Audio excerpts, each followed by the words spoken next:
मुंहिंजा अॼु हिते वेठासीं लाकड़ा होटल रते दरे में खुलियो आहे। 3 पाव कढ़ाई चईसीं, 3 पाव कढ़ाई चईसीं। मानीअ जी कंडीशन हीअ आहे, हाणे अहिड़ी मानीअ जी कंडीशन आहे जेकी बि आहे ईअं कची सही आहे। हाणे हे 3 पावनि मां हे हॾा निकिता आहिनि। हाणे हॾनि जो हिसाब था कयूंसि।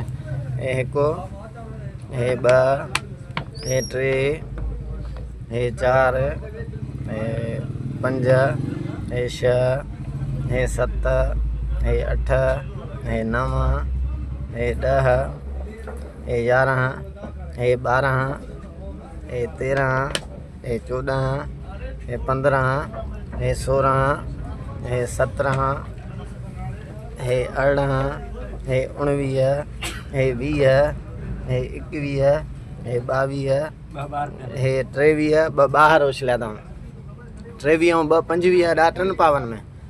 हीअ हाणे हिन जी सलाद जी वरी उहो क्वालिटी आहे जेको बिल्कुलु साओ लॻो पियो आहे। हाणे जेको 1 चमचो बि न पीतो आहे, न खाधो आहे। हाणे हाणे पोज़ीशन लॻी पई आहे वरी सलाद जी, त वरी क्या बात थी।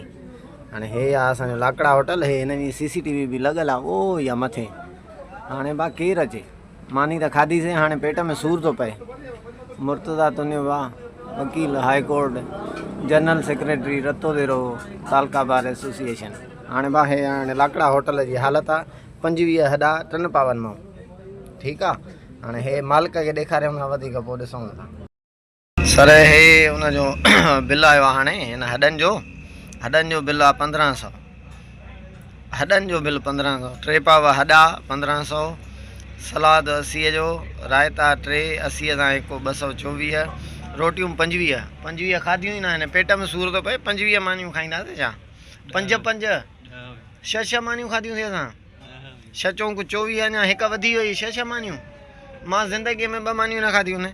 हलो ठीकु आहे। चांहि 4 अधु सही आहे। उहे 50 200। हाणे हे बिल, हे 3 पावनि कढ़ाईअ जा हॾा 25 हॾा, 25 हॾा हेॾे 2500, माना 1 हॾो 100 जो। हे हाणे असांजो लाकड़ा होटल रते दरे जो इहो बिल बि ॾेखारियोसीं। हे रायतो जेको टोटली साओ आहे इहो। ऐं हे वरी शो ऑफ करे CCTV ॿियो टियों हे पर्दा, ॿियो टियों हट टाइप ठाहे यारनि हिते करे छॾियो आहे। बिल त खणी ॾुखियो सुखियो ॾेई वेंदासीं। जेकी दवा जा पैसा लॻंदा उहो केरु ॾींदो? हे असांजो असिस्टेंट कमिश्नर रतो देरो, मुख़्तियार कार रतो देरो, इंस्पेक्टर जेको हिननि वारो फूड्स वारो आहे उनखे बि दरख़्वास्त आहे। असांजो चेयरमैन म्यूनिसिपल उनखे बि दरख़्वास्त आहे।